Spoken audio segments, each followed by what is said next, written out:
Last time I recorded a One Piece video was a week ago or something, maybe a little over a week ago, which for a series that I do twice a week, it's not often that I have to wait a week, but I was like so ahead in videos before that like I had done them earlier, and now I waited and waited and waited, and finally I can get back to One Piece. I'm still actually recording this video earlier than I normally do for these videos, so I'm still ahead, but I still also had to wait a week. So I've been itching, and I mean not just itching because this is a really itchy hat, which it is, that's also part of the reason I'm itching, but I've been itching for some One Piece. I also, as of the time I'm recording this video, I last night just did the live stream with Sammy SY or Sai. I don't know how he pronounces it. I know it's Sammy, but I don't know if it's SY or Sai. But Sammy SY, I did a live stream with him. It's on his channel. You can go to his channel and go to the live section and watch the entire basically 3-hour stream that we did, which was a lot of fun. It was so much fun. I had a great time. So because of that, I was talking about One Piece so much yesterday. I am just like so in the mood to get back into it. So yeah, that but I don't know if there's anything else much to say. let's just do the video. Support the video and the channel if you can. I'm a small channel, so make sure to keep, you know, liking the video and comment down below. I love reading all of your beautiful, insightful comments. I know if you're watching this on YouTube, it's been weeks and weeks since the live stream I did with Sammy at this point, but I do want to say to the, you know, people who came, leaving comments that were like fun and cool and like asked us great questions, and so it just makes me so appreciative for the people who do watch these videos and who do comment on them and join in the discussions and stuff, because it's just so much fun. So keep those comments coming. I love reading them.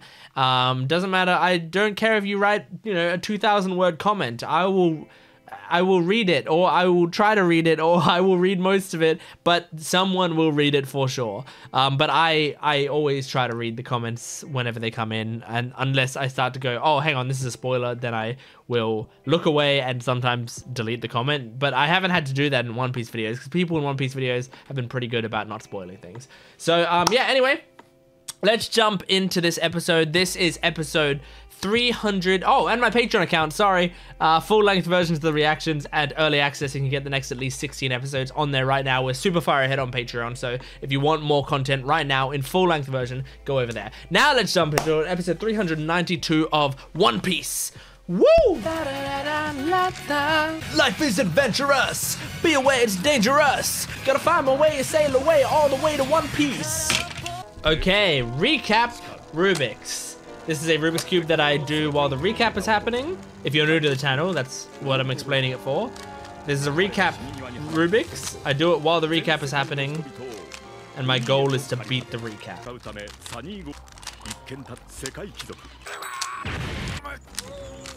Alright, that's the cube done. Bing bang bong. Okay. Alright, I'm keen to see what happens here. Oh, he's smiling as he punches someone. We're just fighting off bounty hunters now. Oh! Cool animation we got for Brook there. Oh, Brook! It's cool seeing him like just legitimately fight. Wow, the animation for this episode is kind of awesome. No, don't touch Kami. Hell yeah! Aww.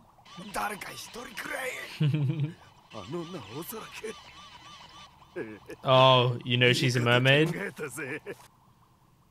Shit, man. Oh my god. That's scary. Have a marine skeleton up there.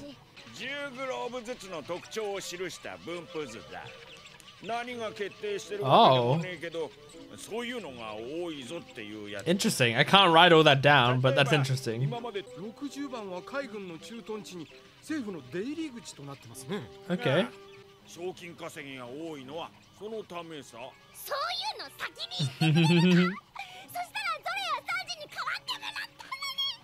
I like how high pitched Chopper's voice got there.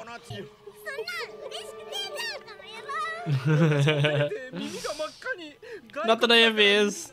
It faded out halfway through him doing it. That's funny. I can't wait. Shaki's ripoff bar.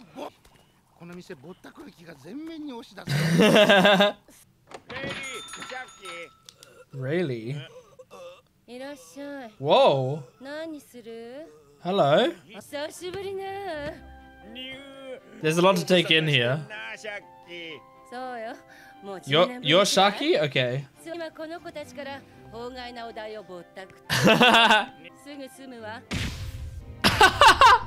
Holy shit!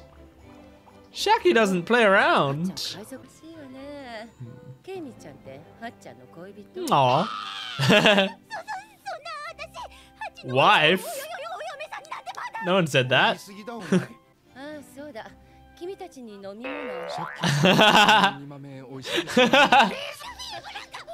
Oh, Shaki doesn't mind. Okay, Shaki, I'm gonna like you.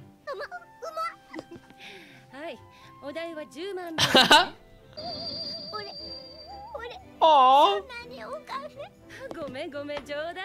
Aww. I love Shaki. She's like a fusion of Nami and Sanji.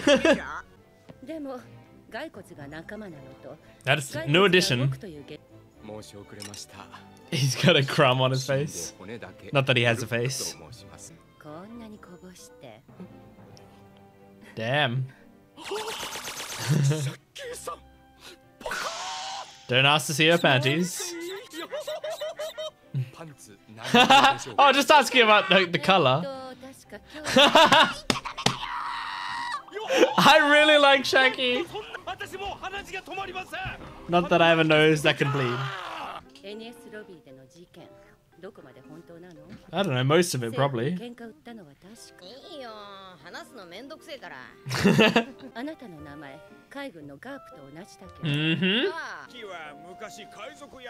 That does not surprise me. 40 years ago, damn, how old are you? Yeah. Well, she looks beautiful for, I don't know, at least 50 years old.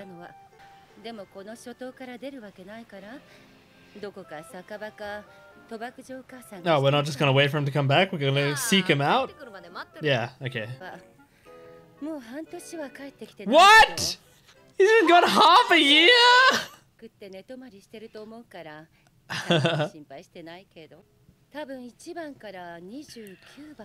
1 to 29, that's quite a lot of places to check.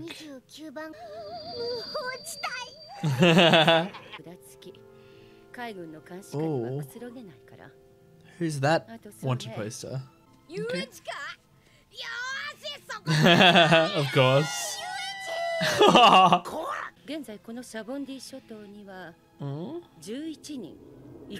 Oh, there's more? Oh shit. Whoa, who's that? Who's that pink-haired lady? 11 people.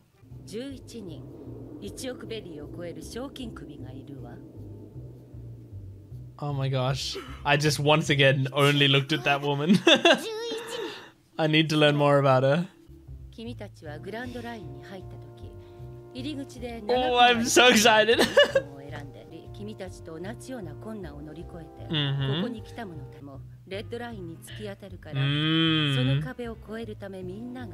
That's so cool. What? Kid, Hawkins, Drake, Law? I've heard the name Law before. I've heard One Piece fans talk about Law. You'd be number 2. Who's number 1? Is it Law? No, tell us who number 1 is. Grove 24 restaurant.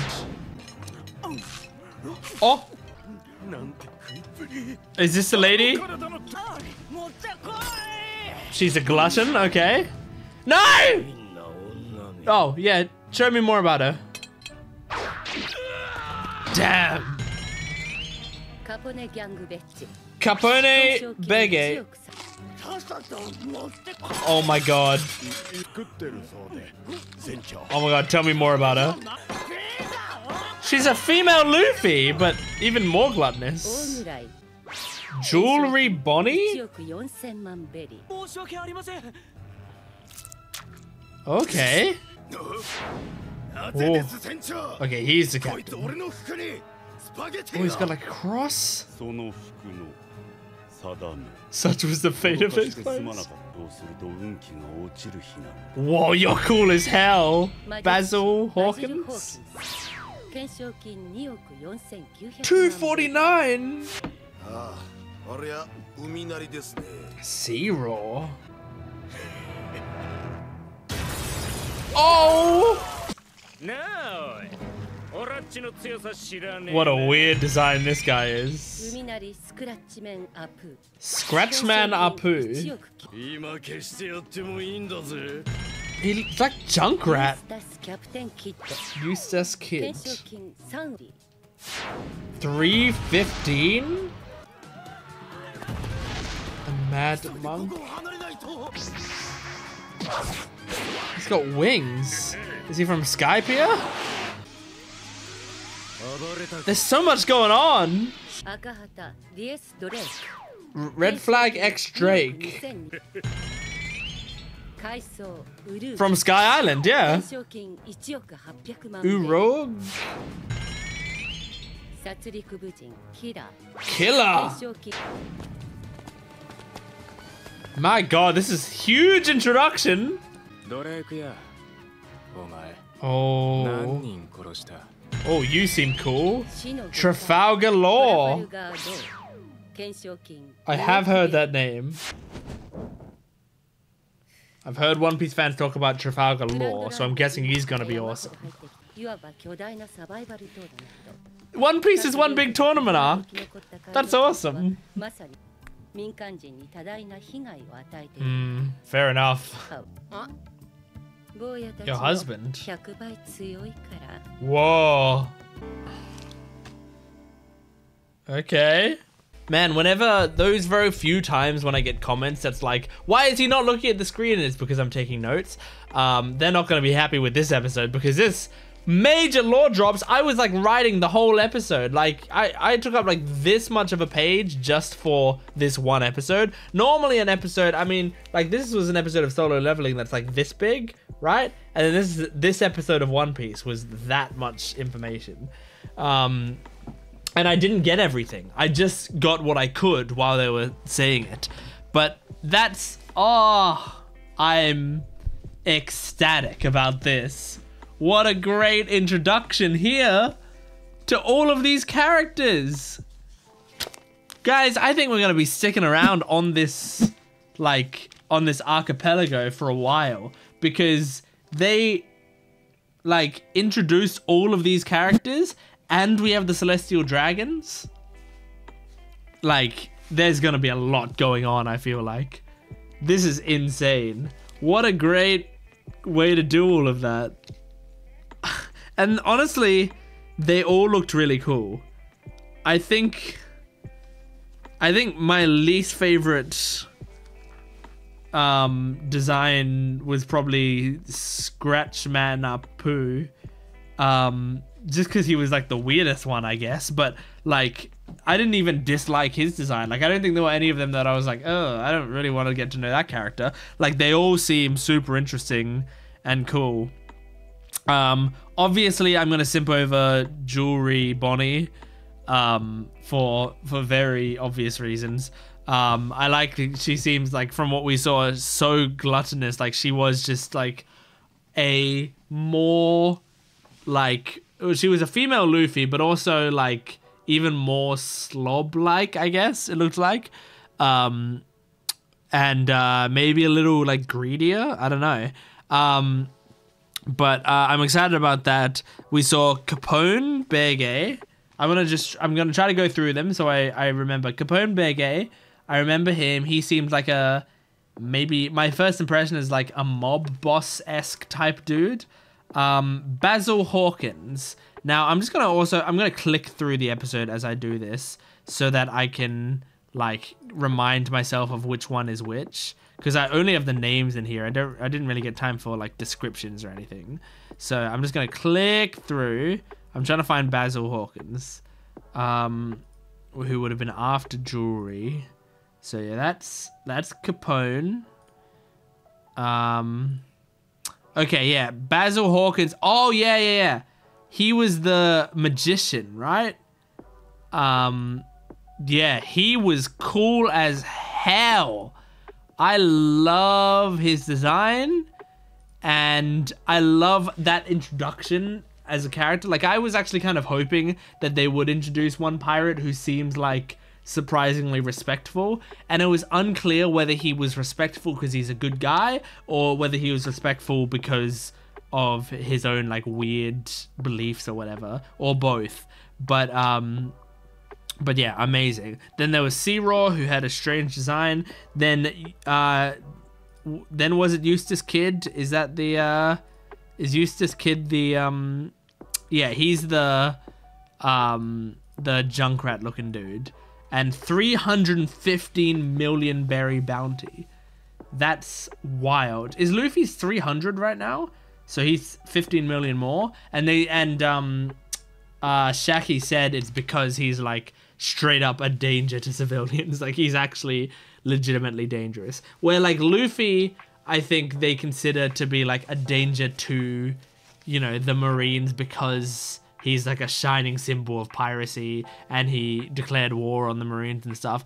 But they also probably recognize that he's not going around killing people, when potentially Eustass Captain Kidd is going around and just, you know, he would just kill people. So, or at least not care if people die, I guess. Like, maybe he does what he wants, even if it gets people caught up in the blast. And then you have Red Flag X Drake. He seems pretty cool. It was hard to get a vibe from him in that short amount of time, but someone called him the Fallen Navy Officer. So he might have a really interesting story to him. Then Mad Monk Uroge, who's from Sky Island, which I picked up from the fact that he had big wings. But I mean, yeah, he seems pretty cool. He didn't leave a massive impression on me, but he could be very cool. And then Killer, which honestly, when you have a name that's just Killer, like, that's gonna be, you're already leaving an impression on me. That's really cool. And then they ended with Trafalgar Law. Like, I feel like if you're ending with that character and I recognize his name, and I didn't see this while I was watching the episode, Surgeon of Death? Huh? What do you mean, Surgeon? What? Captain of the Heart Pirates. Interesting. And the Surgeon of Death. So is he a heart surgeon? Is he legitimately like a heart surgeon? Does he, while he fights people, cut out their hearts? I don't know. But I've heard his name before. And I feel like when I hear names that much, it's because people are like simping for them. So maybe people simp for Trafalgar Law. I don't know. But he's so cool looking. Like, he's like weird looking, but cool looking. I don't know what exactly it is about him. Maybe it's because he looks so sort of normal, but still intimidating. I don't know what it is about him. Like, he could be like your drama teacher who didn't get much sleep last night, you know? He could be, you know, a youth pastor. Like, it's really hard to tell. You can't get a good read on him because there's so much going on with his design. Man, I'm so excited for it though. And man, Shaki, like, we got introduced to Shaki this episode. I love her. I love her. Absolutely love her. Yeah, I don't have much else to say about it. I just love her. Man. Anyway, let's move on to the next episode. This is episode 393 of One Piece. Here we go. Life is adventurous, and a trip goes on because we're the pirate of the mess. Gotta find my way and sail away all the way to One Piece. Okay, recap Rubik's. This is a cube that I do. Well, yeah, I told you in the previous one. I forgot this was not the first. This is not the first episode of the video. It's a cube I do when the recap's going on, which I think there'll be a decent recap for this one because they'll have to recap all those pirates. They'll go through them one by one. I bet you. Oh, maybe they're not gonna recap all the pirates. Wow. Okay. I got pretty close to finishing it that time, but I really thought they'd recap all the pirates. Oh gosh. So we might have to deal with the Navy, other pirates, and celestial dragons? Oh, okay.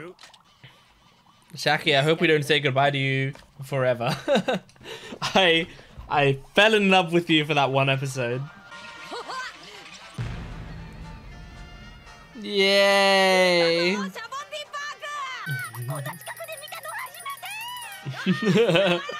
They go all out with those Kami faces. No, let her have fun. Oh no, Brooke. Aww. Brooke's voice actor is good at screaming. I love Kami holding on to Hachi. She looks like she was having so much fun. Yeah. Aww. Even you were having fun. Uh-huh. Oh my god. Oh my god. They're never like telling Brooke what he's in for. And also he's not just figuring it out by watching the ride. This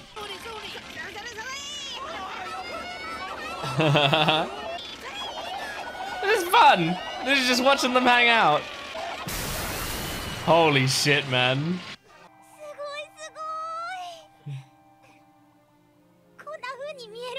Oh.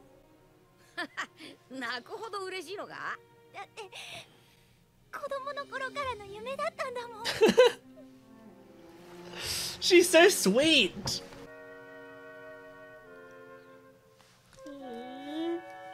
She wanted to. Oh.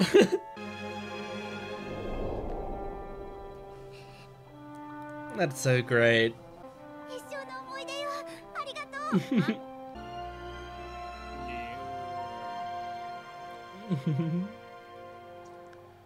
Look how excitedly she's talking. It's oh.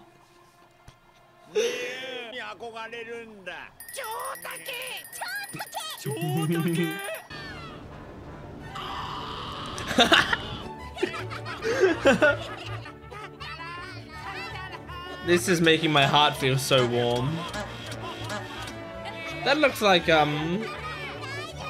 what's his name? Chimney and the one that was with Chimney. What? Who this? Huh? I don't love what I'm looking at. Peterman? Is he supposed to be like Peter Pan? Is that what the joke is? Instead of Peter Pan, it's Peterman.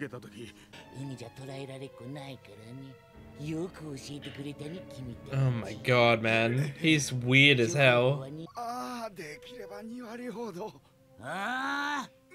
Oh my god. Oh no! We know how easy it is to kidnap Kami.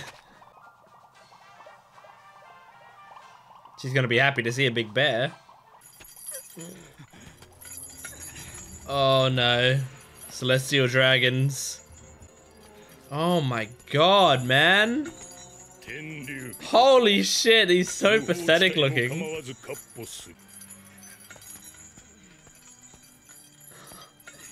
It's not even like a convenient way to get around, you know? Sharia? Jesus. You could ride around on one of those bubble cars and have a much easier ride. Oh.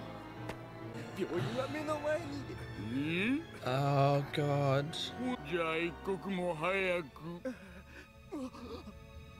Oh my god.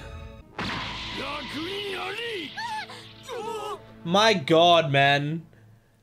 What absolute scumbags they're setting these celestial dragons up to be. Like, just despicable, disgusting. Oh my god.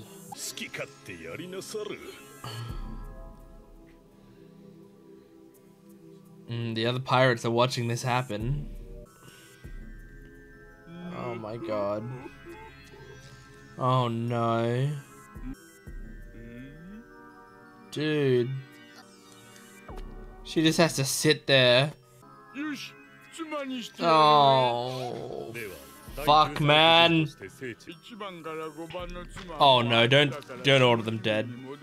Okay, at least they're not being killed. Oh my god. I mean, we just got done with Absalom. We just finished with Absalom and now we got this scumbag. Oh. Oh. I know those boots. Oh shit. Zoro's not gonna kneel. There's no way. Oh shit. Oh my god. Oh. I've never been so happy for Zoro being lost. He shot at Zoro right away. Oh shit. My girl got him out of the way there, stopped him from doing something really bad. Oh, that's genius. Did she de-age herself? Can she like control her body? Like state? That's a genius play. That's so clever. Bonney, right? That's her name?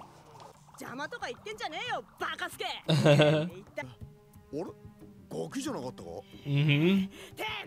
So does she have a devil fruit that lets her control her body? Is that why she can eat so much?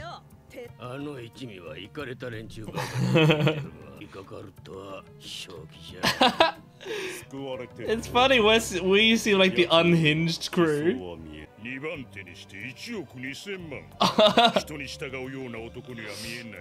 This is so cool! Aww. Oh, this is fucking great.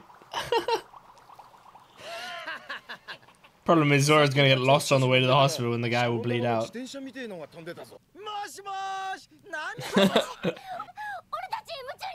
Oh my god. That Kamei's gone. Aww. Oh, I have a snail crying. Oh, poor Chopper. And poor Kamei. Hell yeah, Sanji, come on. I need you to redeem yourself for the Absalom shit. Alright. Man, I was curious and like unsure of how much I was going to like this arc or saga or whatever when we first got here, because I was like, it's a cool place, but I don't know if the setting is super cool or whatever. Like it seems like a place that would be fun for a few episodes. But I honestly can say this is like such a good setup. This is one of my favorite setups for an arc that we've had in the show so far. Like it's up there with Water 7. Like I remember Water 7, I was getting really excited at the start of that arc at all the potential of everything they were setting up, you know. And I'm feeling that excitement here. Like this is an awesome setup. We got some great characters. Now, here's the thing. That Celestial Dragon was probably, well, he was definitely worse than Absalom in terms of morality, right? I know I'm bringing up Absalom again, but there's a reason. He's probably worse than Absalom in terms of morality. Here's the difference though. The scene that was showing him was focused on how disgusting he was, where it was like there wasn't like there was comedy in what he was doing, you know? It was like so very clear that he is like a horrendous monster, and that actually made him like he's more hateable, but also as a character, I hate him less. I actually like him more as a character because I love the idea of this guy getting absolutely annihilated and never seeing him again. You know, like the idea of Zoro destroying this guy was so exciting. With Absalom, I just didn't want him on screen. I was like, fuck this guy. I don't like him. I want him gone. You know? At least with this guy, he's so much worse, like just morally, that there's no, like that. I just feel no. I don't feel any guilt for him at all, and I don't feel like Oda has any sympathy for him or is trying to write him in a fun, humorous way. You know, so. I mean, obviously, Oda's trying to get a little bit of humor out of how disgusting he is, and how much of a loser he is. But it's a different approach to the scene, and I think most of you will know what I mean when I say that. Man, this episode went from the first half of the episode was so wholesome and sweet and amazing, of just like Kami going through the park, and I'm specifically mentioning Kami because they gave her a focus on like how much she's enjoying it and how much this was sort of like a dream of hers. And it was really, I think it's really sweet also to have in that Ferris wheel scene, it was Kami and Luffy just in a bubble together. I think that was really nice because it allowed like Kami to just open up to Luffy alone and like be able to thank Luffy personally. And it's good for Luffy to see that because that's just like I don't know, that's just like showing Luffy this is what his dream is seeing people have this sort of freedom and enjoy their life like this. And so Luffy was very happy to see her crying with joy, I think. And just be so excited. And then I loved the shot where it showed from Hachi's perspective and he looked down into the bubble that she was in, and she has her face pressed up against the glass and she's pointing down and turning back to Luffy and excitedly chatting the entire time. I love when animation does that, or even live action, when I see that in media, when you can't hear what the person's saying but you can just see the pure joy in how much they're enjoying themselves. I love that technique in film and TV, and I loved it there. Like that's the bit in the episode that made me feel the most warm inside. I loved that. And then we have Peterman, who I think is supposed to be like Peter Pan because he's got like green, like the green vibe going on, which is either like Peter Pan or Robin Hood. He might be a fusion of Peter Pan and Robin Hood, but named after Peter Pan. I don't know. But he's got that whole vibe going on, but he's like big and scary and a slave trader. So he's man, it's crazy that there's like in this arc they're already setting up like so much horrible stuff going on, like really bone-chillingly terrible, disgusting things. And yeah, it was really cool to see, because then we have that celestial dragon dude, who I don't think we got his name. They just, he mentioned Shaoria and father, but that neither of them are him. That's probably his like sister and father or something. You know, he was doing all that horrible stuff, and then Zoro comes in, so satisfying. I know Zoro didn't end up doing anything to him, but just the idea that Zoro had like no hesitation and was about to just kill this guy, and then Bonney jumps in, saves him, and does the whole like, why do you have to die? Why? Like that whole thing, which is genius. Absolutely genius. I love that she, well, like I say she saved him, but I don't think that was her intention. Her intention was, I don't want this to turn into a shit show. Like these pirates are about to make like everything harder for all of us if Zoro does this. So I think she was doing it for herself, because she also said when Zoro was taking the random person to the hospital, she was like, what, leave him, he's a stranger, who cares? So like she doesn't care about other people like that she doesn't know, you know.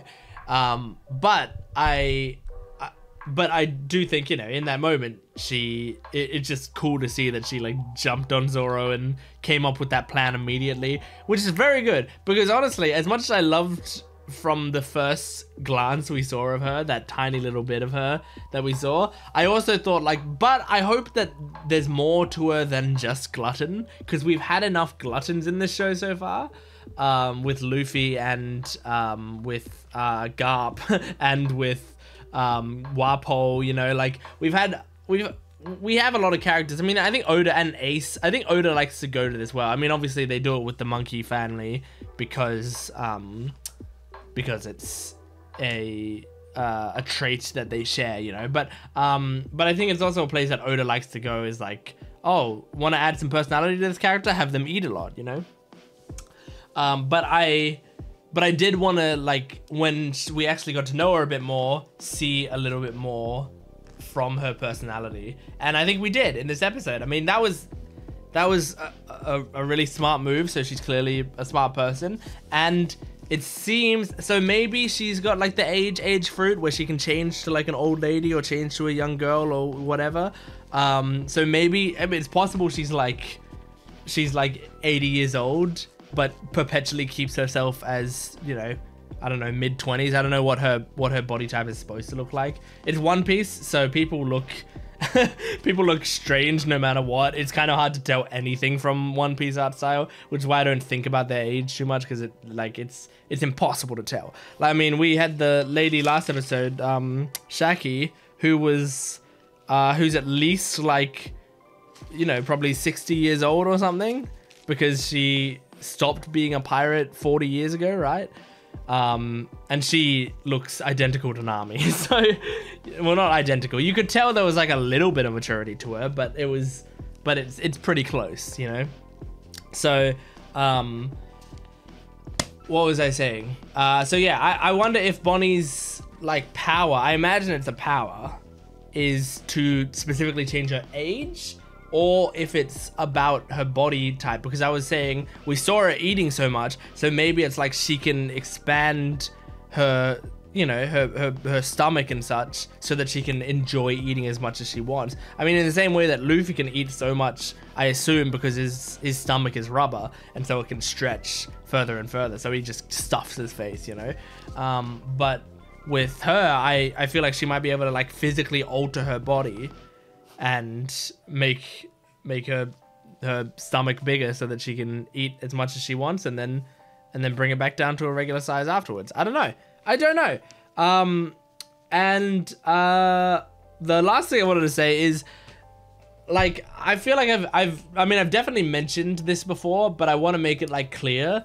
The snails being phones in this show is such genius because it gives, like, it allows this like world which isn't necessarily incredibly technologically advanced to have phones. Although I say that, but we also have Franky in the show now, who is a cyborg, so they could kind of do anything now, and I I wouldn't mind. I think One Piece is also a good place where you can have clashing of styles between different islands and characters and stuff, and it works for the world, which is like Oda did such a great job setting up a world like that. But anyway, so you could but it's great to have like snails be this universal way of communicating with each other.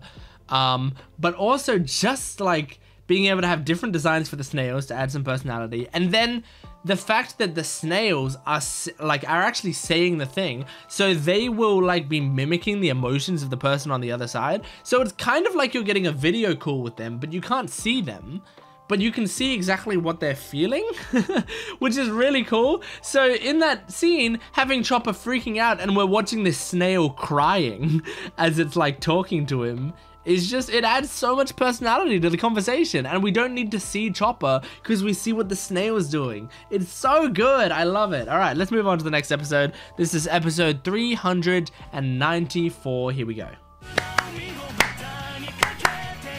Life is adventurous. Beware, it's dangerous. To the west, to the east. Gotta find my way, sail away, all the way to One Piece. Recap rubrics. Here we go.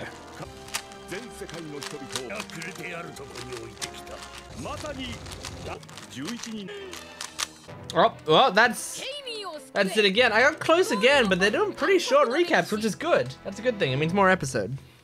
But it also means I don't complete the recap rubrics, which is sad. Oh, that's right. Rosy Life Riders.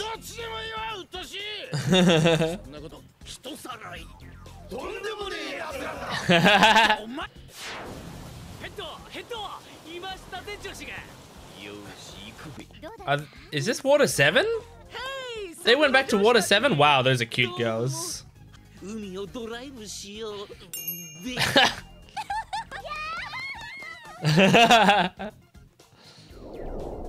was a funny reaction. They weren't just creeped out, they actually like laughed and ran. Okay. I wonder if he's gonna find out it was Peterman and like be scared suddenly.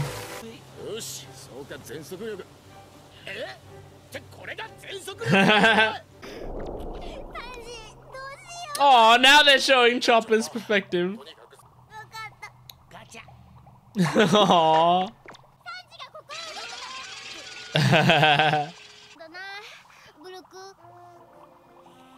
He's calm. Hmm. True. That's a good point. Aww. Aww.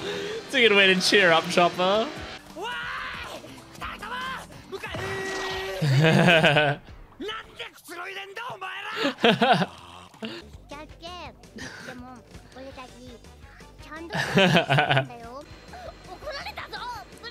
Oh. Brooke and Chopper are a funny combo. Oh my god. I'm surprised he found the hospital. They have to check with the collar first. Oh my god!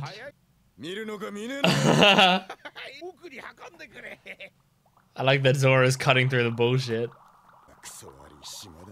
Medical care for slaves costs more. Oh my god.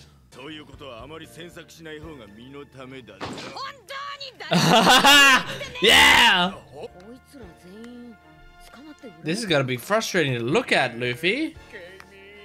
I feel like you should... I mean, you shouldn't, but you should break all these people out. It would cause a lot of trouble. But these people just being imprisoned. Okay, Marine. Okay.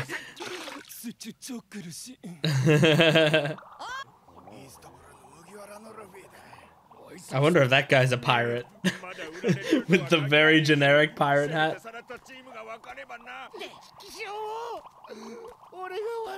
Oh. You tried, man. Oh, but you did leave her alone for a second. Oh. Yeah, but she had so much fun. It was a dream of hers. I don't think you should regret it. Mm-hmm.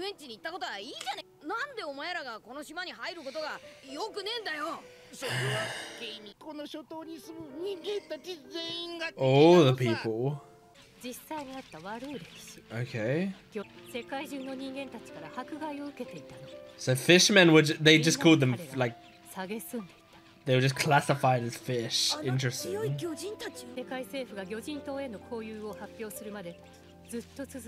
Mm-hmm. Yeah.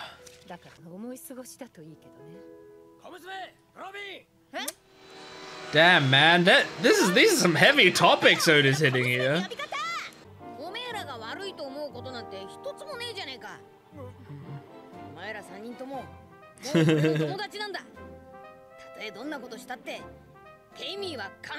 Yeah, he rescues his friends.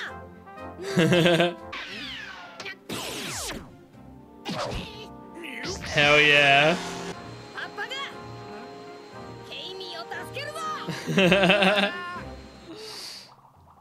Okay.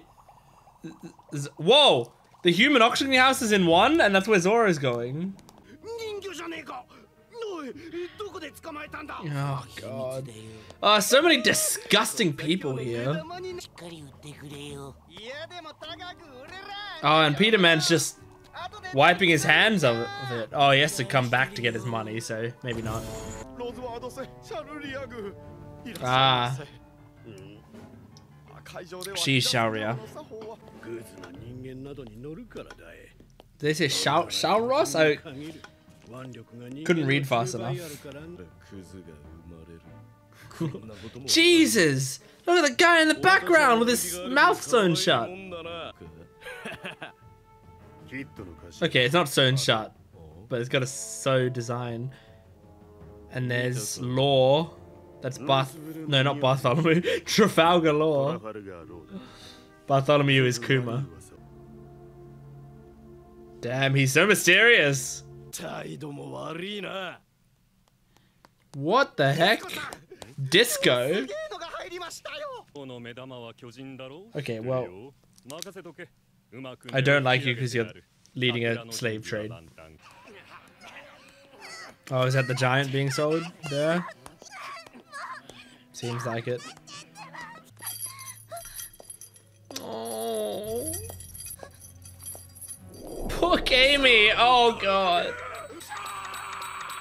Oh. Oh. Is this Dio's voice actor again? Aokiji's voice actor? Sounds a bit like him. The hound pets. Oh, you fuckhead! Well, there are so many people I want dead in this arc. Holy shit, man! Oh my god.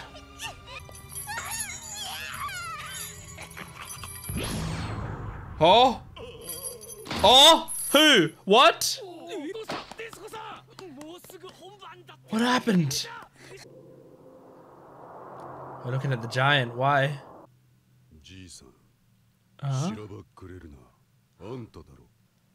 That hockey energy. Oh shit. What the fuck? Wait, who coached ships? Oh, right. This is the guy. We have his name somewhere. Vice Captain of the Roger Pirates? Really? What? Ah! Rayleigh's the Vice Captain? Vice Captain Roger, I'm just getting it on my notes. Oh my god. Whoa! So the guy we're trying to find was the second in command, I imagine, to Gold Roger. Yeah, the Pirate King's right-hand man, Silver's Rayleigh. Oh my god. Oh. Silvers. All right. I'm just trying to get it in my notes because that's important as hell. That's so cool, man. That's so cool. Oh, I'm so excited. And he used his Haki energy to, for now, save Kami. Although, like, maybe only temporarily. It's hard to tell. Oh my gosh. This is exciting, man. What a cool little way to reveal that. Now, like, I will say, I mean, that's like, doing it in text can be, in my opinion, kind of risky for me. Because in manga that works because I have time to like stop and read it and stuff. But sometimes, I mean, the biggest problem, I guess, is that I'm watching the English sub version of it. And so when you're reading, like when you've got English subs, right, you've got to, and this is the thing that when people shit on people who watch dubs, right? There are 1,000 reasons you shouldn't do that, okay? And if you are the sort of person to be going around shitting on dubs, like, start making a change in your life. Start changing who you are as a human being. Because there's a million reasons you shouldn't do that. But one such thing is that a disadvantage of watching things in sub is people like to talk about how it's the authentic experience. But I find sometimes I will miss a lot more when I'm watching it in sub, making me get a worse experience and not the intended experience. Because the intended experience is for you to see that image and be reading the text, and you can kind of take them in simultaneously, right?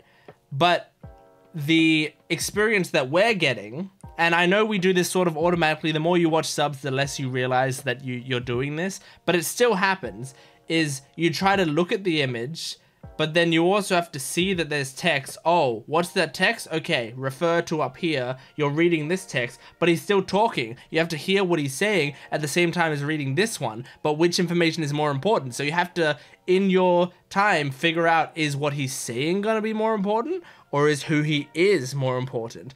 And so I did not read what he said here. I just have a real penchant for young girls, you see. I didn't see he said that. I literally didn't see that until now. And that's exactly my point. Because I did all of that, where I looked at him and I did all of that, and then I realized, okay, the most important information is the ones up here right now, is who he is. So instead, I will read this. Now, if I was watching the dubbed version of this, I could listen and I'd be able to take in the delivery of the dialogue and what he's saying in one, and with my eyes be able to take in the text. I'd still kind of be missing the image a little bit, but not nearly as much, because there's not so much competing stuff on screen. Now, if that text was just straight up fully translated, which it sometimes is in more modern, in when you do like Blu-ray versions of the show, or like when you have a really good localization, sometimes they won't put the text up here. They'll just fully change this text down here.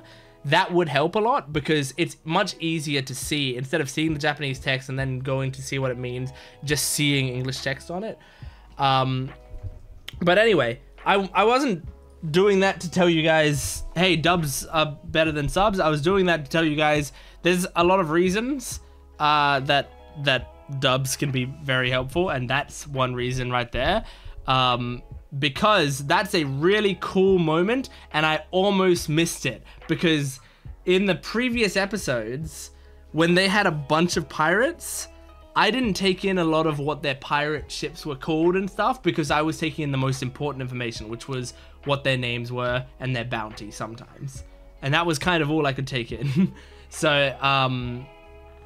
So I like, for that reveal, that was very cool, but I almost missed it. And I almost wish they did that reveal sort of verbally, you know? But I don't really know how they would have done that. But like, if they were like if they actually had like someone say he was the former vice captain of the Roger Pirates. But I think it's cooler. Like, I think it's cooler right now to do it in text, because that means us as an audience know who he is, but the characters in it don't necessarily. Anyway, what a cool, first of all, cool character design. This guy looks awesome, right? And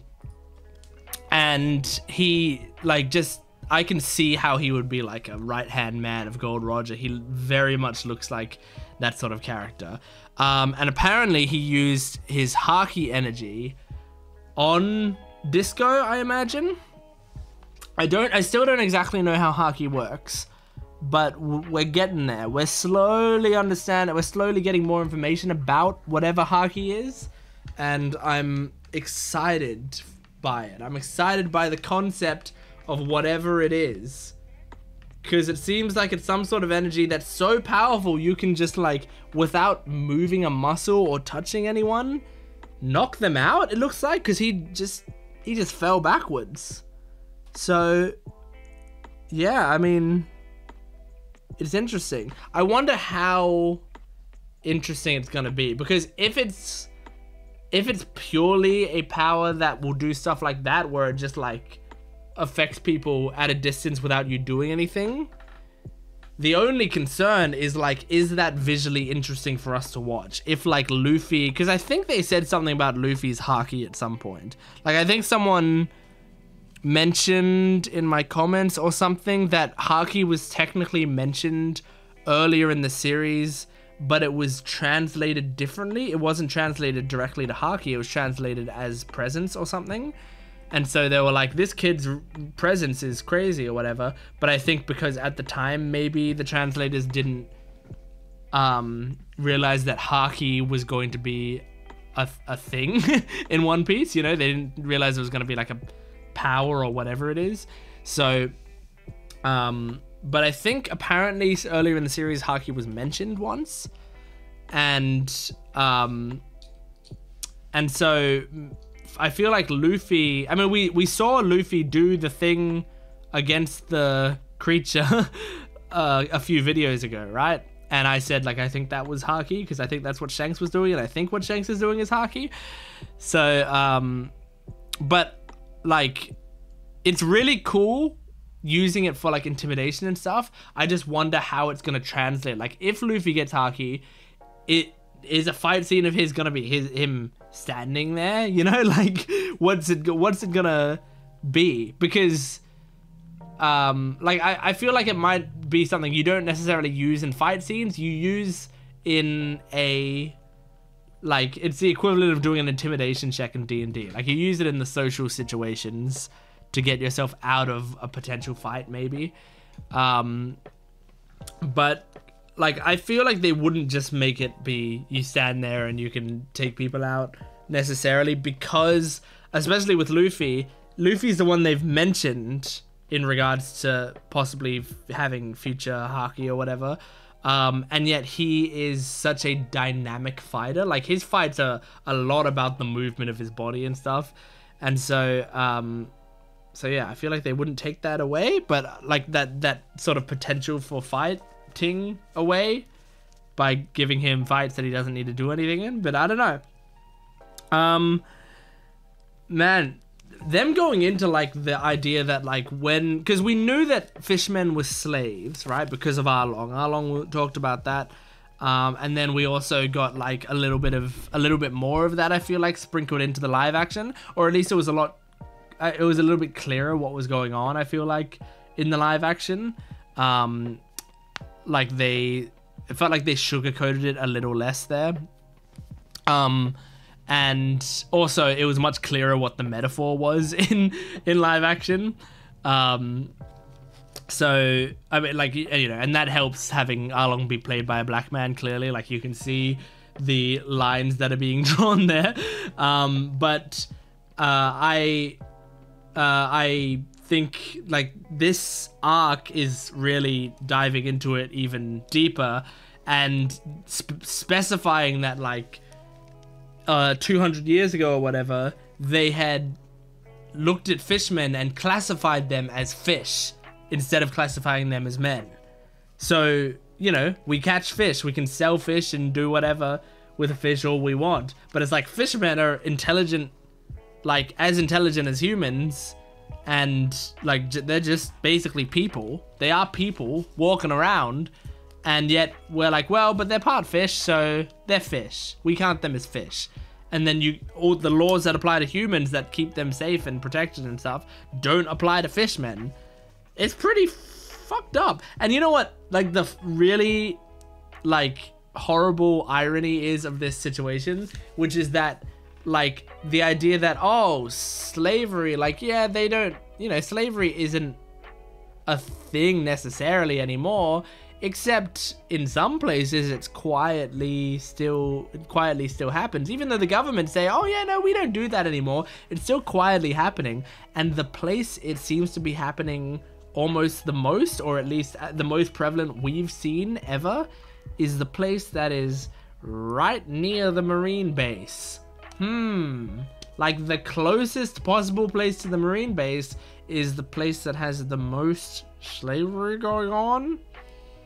I think Oda is making a comment on, you know, corruption, as you can see. So, yeah, it's very interesting what he's doing here. I'm not a person who I'm not the person who can talk to you about politically driven stuff, right? I have my own thoughts and feelings, but I also am not incredibly politically educated.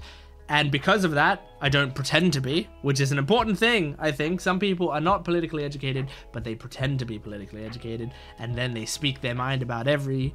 And the thing is, I don't talk about like policies or what who I should think would get into power or whatever, because I don't know, because I don't have the answers, because I haven't put study into it. Only things politically that I really speak of are things that have an effect on me or people close to me that I know are wrong in, you know, the current landscape. Like there's still a long way to go, I think, with a lot of LGBT plus related issues. People pretending to, you know, sweeping it under the rug a little bit and pretending, oh well, it's all fine now, everything's accepted and great. But there's still so many issues, and I know as someone who a lot of my friendship group are LGBT in some way, and it affects them very heavily. So I speak out on stuff like that, and you've heard me speak out on stuff like that in these videos before. But that's like, that feels like obvious stuff. That's like human rights base 101 stuff, you know? But when it gets down to more complicated stuff, I'm out. I don't know. I have no idea. Go listen to smarter people than me talk about that stuff. But man, in this episode, they also had like Zoro bringing the guy, and they were like, okay, there's no collar. That means that's better because slaves cost 50% more. Like, so much, Oda. My gosh. Yeah, man. Just, this is a complex arc you're building up here with some deep themes, man. Deep damn themes. Insane. Was that episode 394, by the way? That was. So we're only doing one more episode in this video. Damn. This has flown by. I can't believe it. So we're doing one more episode in this video. Now, I think there's a new OP on 395, I think. I'm gonna go look if it's on either Crunchyroll or Netflix, but I don't think it is. And if it's not, I'm gonna go watch it on YouTube, and we'll do that reaction first, I think. So let's go into episode 395 of One Piece. Here we go.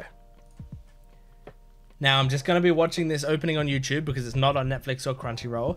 Before I watch it, people in the past have given me so many mixed things on openings The main thing is that people have said the earlier Nico Robin opening is like the biggest like spoiler that you could get from the series. It was also something I already knew going into it, so it actually wouldn't have spoiled me too bad if I had watched it. But I understand why people got me to not watch that. Anyway, I understand that a lot of One Piece openings will have visual spoilers. It'll show characters, it'll show moves that I haven't seen before. That is, it happens so much, and some people are like, no, you got spoiled on this thing happening or whatever. There's so much shit going on in these openings. Sometimes I don't know what's real and what's not, and I don't take in the visuals that much. I take them in visually, like, oh, that looks cool or whatever, or oh, there's an interesting character design there sometimes, but I won't really know what's going on, and I tend to not think too hard about like how that ties into everything. So like, for example, in the Enies lobby opening, it showed Luffy second gear, and some people were like, well, you got spoiled on second gear and you saw it in the thing. I saw something was happening. I was watching it. I didn't really understand what was going on, and I didn't take it in. And so when second gear actually came up, I was still shocked and didn't know what was going on. So I just want to make that clear. I'm watching the opening, but like, just don't panic too much about spoilers, because if you're panicking about spoilers, I might know there are spoilers in it and subconsciously look for it. So relax. Let's jump into it. Let's see what OP11 is. I can't wait. New One Piece opening. Here we go. Like a lullaby? Whoa. Oh. Whoa, this is weird.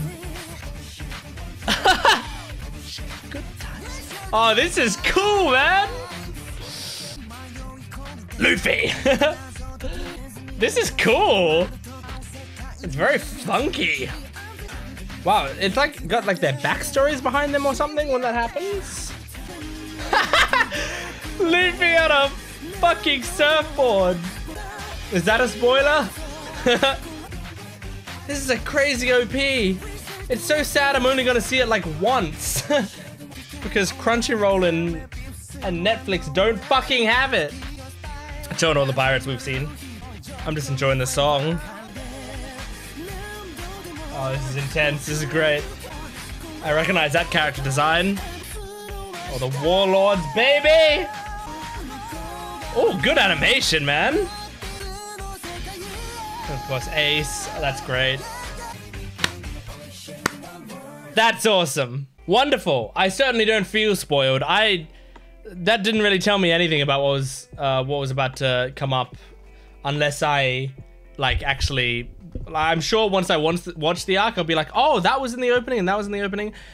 It is sad though, because Crunchyroll and Netflix don't have the opening, so I'm probably never gonna see that opening again until I'm done the arc and I'm like watching it for fun, you know? It's so annoying. There's nothing I can do about it really, but unless I were to get One Piece from less than legitimate sources now, but I don't really want to do that. Like, it's on both Crunchyroll and Netflix. Like, we're trying to watch it legitimately here, guys. So yeah, anyway, cool opening. I really enjoyed it. I liked the song. It was like not at all what I expect from a One Piece song. It was super different. It actually, like, I don't know if it fits One Piece's vibe, but I respect it. I respect the hell out of it. It's very cool. It's a very cool song. And I mean, as I said earlier in the video, One Piece has such clashing styles that, like, just because something doesn't fit the style, that just means it doesn't fit the style yet. It might soon. It might eventually, you know? It just doesn't yet. So yeah, anyway, let's jump into the next episode. This is the final episode we're doing in this video. This has been a big video of a lot of huge stuff. Episode 395, let's do it. To the west, to the east, gotta find my way, sail away, all the way to One Piece. Recap Rubik's, here we go. That's it, whoa. They're doing some short recaps, which is good, but I can't finish the cube. I didn't finish the cube in this video, I don't think. Unless I did in the first episode, I can't remember. We jump into Garp. Dark King.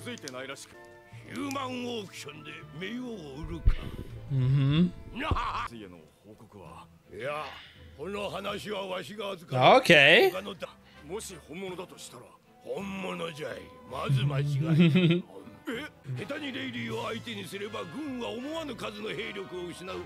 Yeah, I mean, if he's Roger's right-hand man.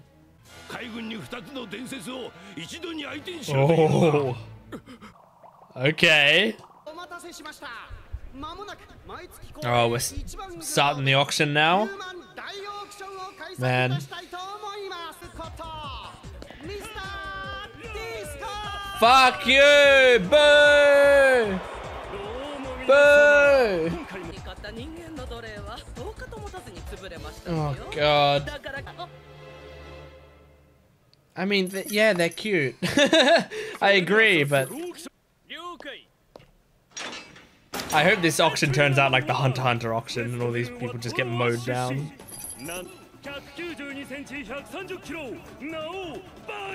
Byron.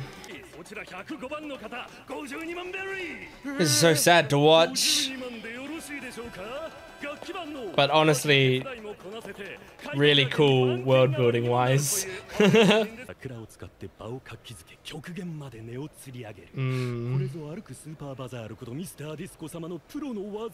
makes sense.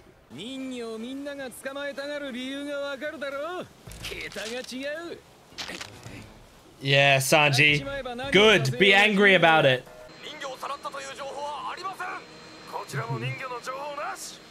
I wonder if Zoro's gonna make it there before they do. Because Zoro's heading right there, but he's just walking.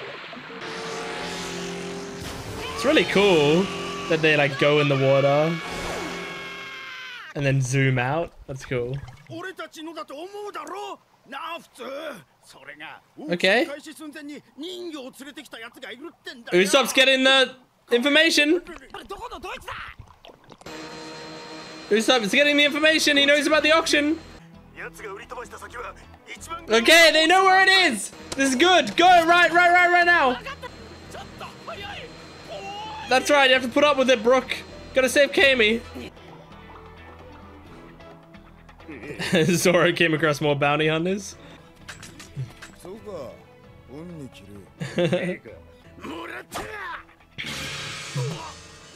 Oh shit. He made them all back up. Now I wonder, is that just intimidation or does Zoro have haki energy? Whatever that means. Oh my, a 10-pack. Treating them like a 6-pack of beer, basically.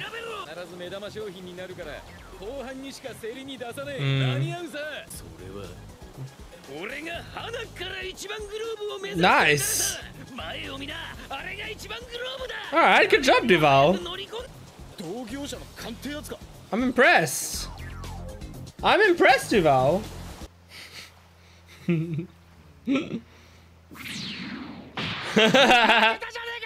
Wow, he still did pretty well. Aww.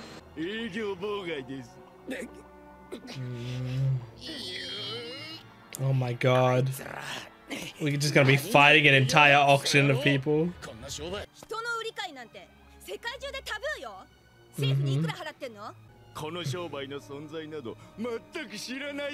Oh my god.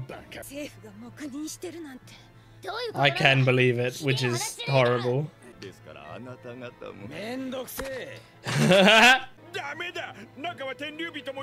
Yeah.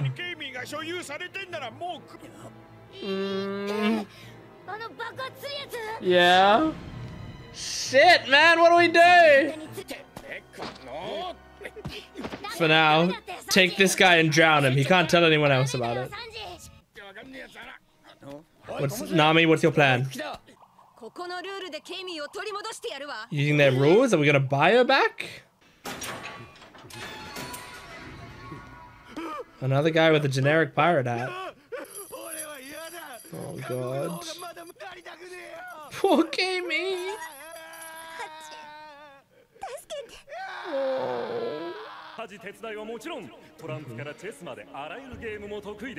Oh, cool. She's good at games. Oh. I don't want her as a slave, but I want to be friends with her. Straw Hats are so pissed, obviously. 3 million, god damn. Yeah, Nami. You got this. Oh.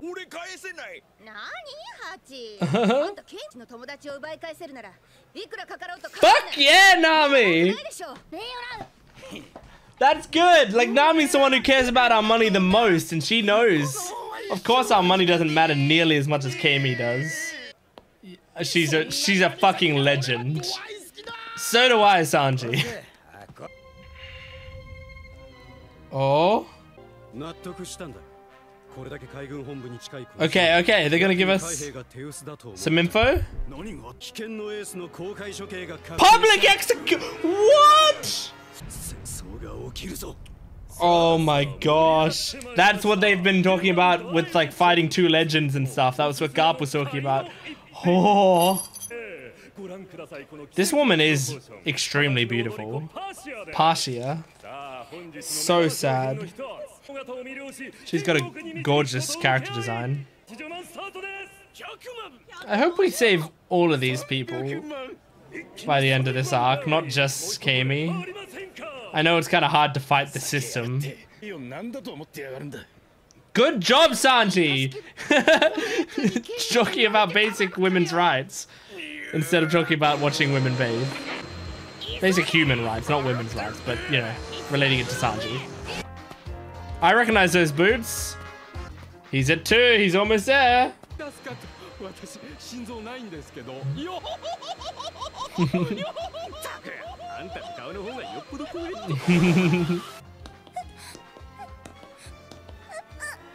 Oh, I don't like seeing her like this.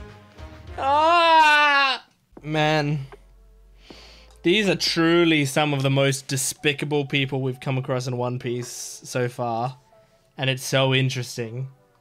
But like it's a different thing than, like, you know, if you're fighting someone like Arlong and it's like this is a guy, you know, who is like doing, you know, horrible things on his own and killing people and trying to take over the East Blue and enslaving, in a way, enslaving someone like Nami, you know? I mean, she was on his crew or whatever, but he did literally have her like tied by the chains and like was keeping those people hostage. Like, you know, you see all these horrible things that he did.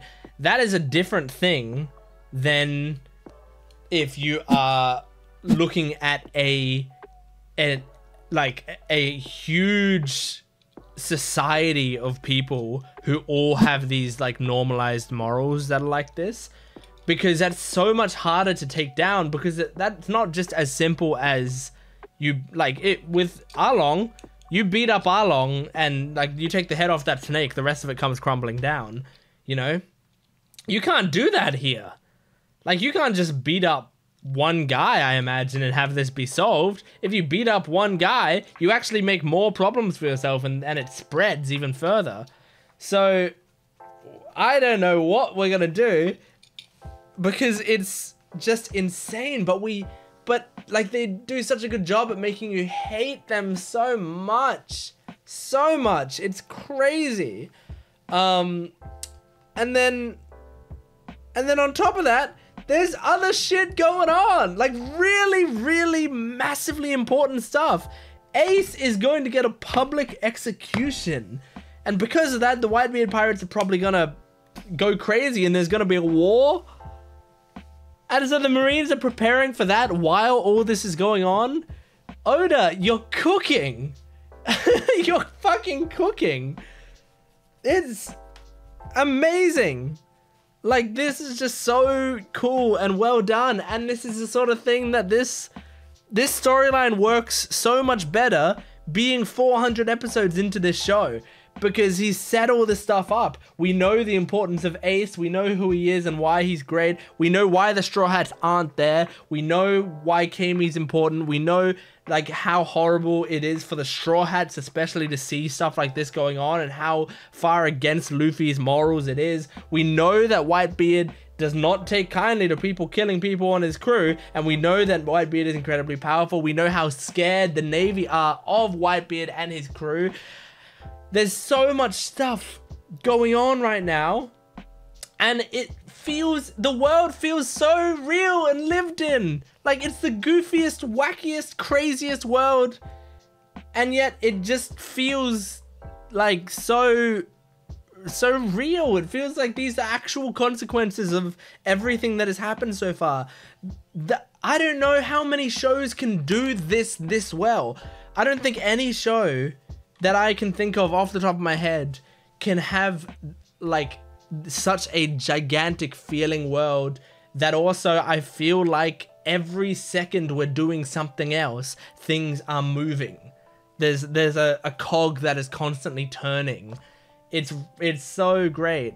Like, I mean, it kind of, in a different kind of way, it makes me feel like I think of stuff like ReZero. If you haven't seen ReZero, I'm not gonna drop any huge spoilers, but ReZero, like, the concept is a guy named Supernovas who is isekai'd into another world. His sort of power in this world is when he dies, he will go back to like a checkpoint, and so he doesn't choose when those checkpoints are. He doesn't know how the checkpoints work at the point in the anime that we're at right now. I don't know, if I haven't read the light novel or whatever, I don't know, or the web novel or whatever. I don't know if he will find out in the future, but like, it's a mystery as to how exactly the checkpoints work.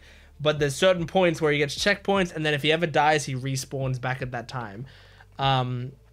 And the thing about that series is there's like so many problems going on at once, where if Subaru spends his time trying to solve a problem, he will go back to another location, and the problem that was being created there has gotten so much worse and has like exploded. It's really, really terrible. There might be people dead, there might be other things going on, or people who have lost stuff, or people who felt that he left them behind, so he spends his time solving one problem, and another problem gets worse. He dies, he goes back, he tries to instead solve this problem, but then this problem gets worse. So a lot of the series is about him trying to figure out how he could possibly solve every single problem, because things are constantly progressing while he's not there, and he doesn't know what to do. This is like that, sort of, but we can't like go back and fix all the problems, and not all the problems are related to the Straw Hats, which is also what makes it feel so real. Like, very few of the problems that are happening on a grand scale are related to the Straw Hats, and it's just brilliant.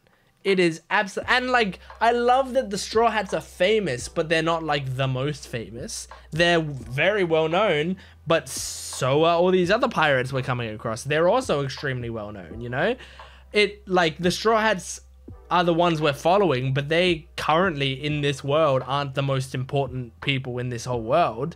There's so much stuff. If I was to say a main, like, the most important pirates on the sea right now, probably Whitebeard, from what we know, right? He's probably up there. Like, he's probably the famous pirate right now, and we don't know much about him, but that's because we're following the Straw Hats, who haven't really interacted with Whitebeard or anything. So it's so interesting the way that this is all progressing. And I loved in this episode Nami taking charge, and like, I love when Nami gets into like girl power mode, where I'm not saying her doing things is girl power. I'm saying she makes a friend, and a lot of the time, when she makes especially a female friend, she will be ride or die for that person. I mean, she's like that with all of her friends, but like, it feels like, especially when it's someone like Vivi, when it's someone like, I mean, Lola in the Thriller Bark thing, when it's like these, like when it's, her fellow woman, she will like get into like a determined sort of mode and like a protectiveness, which I feel like would stem from growing up with a mother and a sister. She didn't have any brothers, she didn't have a father, like she grew up with women around her that she protects. It's in the same way I was talking about this in the Sammy SY live stream that we did on his channel. If you didn't see that if you're watching this on YouTube, would have happened weeks ago.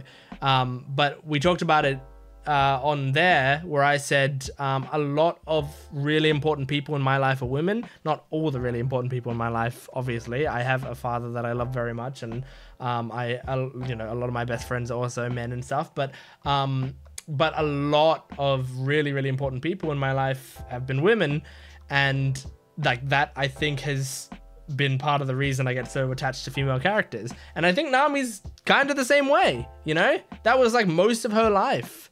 And the only other person she had significant contact with was Arlong, and she does not have a good emotional attachment to Arlong, you know? So, so I like moments like this where she's like, here's all the money we have on the ship. Let's use as much of it as we need to get Kami back. And then Hachi was like, wait, but I can't pay you back on that. And she's like, what, are you her guardian? Like, I don't give a shit if you can pay me back or not. We're getting her back because she's our friend.